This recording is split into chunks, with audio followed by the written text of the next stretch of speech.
Strange is a very natural bridge between what we know of New York, or what we know of our sensory,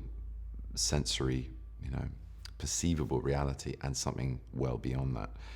And so I think it's kind of ripe. It's kind of the right moment now for him to be the character that we now get introduced to open up that chapter of the Marvel Universe. I came at Doctor Strange and the comics of Doctor Strange through people being interested in me for the role in the film.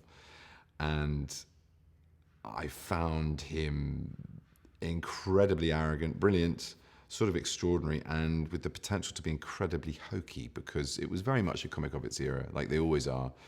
So this superhero came out of a context in the 60s and 70s of experimental drug taking, of a bleed between Western science and logic and Eastern mysticism, which is, something as a teenager I was very interested in. I spent some time teaching in a Tibetan Buddhist monastery near Darjeeling and read things like Fritjof Capra's Tao of Physics. I read the Zen and the Art of Motorcycle Maintenance, as well as studying Buddhist texts and reading up on certain things, scientific books like cosmology, trying to get through A Brief History of Time, and observing this extraordinary ancient ritual and wisdom right in front of me every morning and every evening, and talking to those monks in that monastery, talking to lamas in the towns around and about who had other experiences with other sects or had better English and were able to sort of unpack what I was witnessing every day. And so my mind as a teenager, as a 19-year-old, was kind of really blown open by all of that. So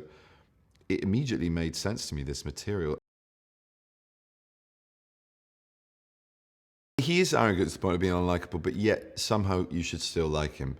He's got a great deal of charm, and there is already a sense of loss or soullessness, I think, about him very early on in the film. You see him as a lone figure at the beginning and end of this film. By the end of the film, he's a superhero, and we all know that's quite an onerous task and often requires quite a solitary existence.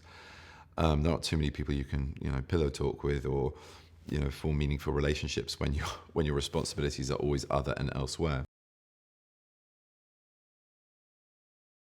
It's extraordinary to step into all of these environments. I mean, even the environments at the beginning of the film, the surgeries were so detailed, accurate, beautifully lit, and beautifully manageable as playing spaces, but still, very specifically attended to as places that could possibly carry out some neurosurgery, minus a 21st century unscrubbed up film crew in it. Procedurally, we were going through drills with Dr. Harkness, and there was also a fantastic nurse on set. A lot of the extras had practiced in medicine or surgery. So I had a great deal of expertise floating around in that room, and you never felt at sea or incapable of asking a sort of important question about what to do and how to do what you had to do. The pull was amazing. Kathmandu was absolutely vital to this film. I think not least because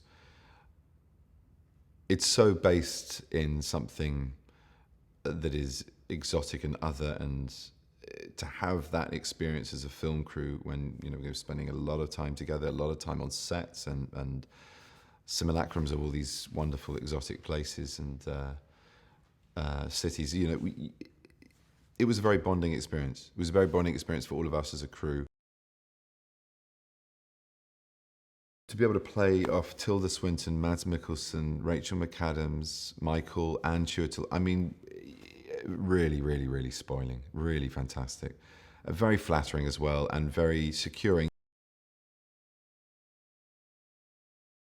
I think Scott's one of the main reasons that this project attracted such a brilliantly talented cast. He's great on process. He's really good on going through a great sort of volume of detail about characterization. You really feel very safe in his hands about who you're playing and why you're playing what you're playing.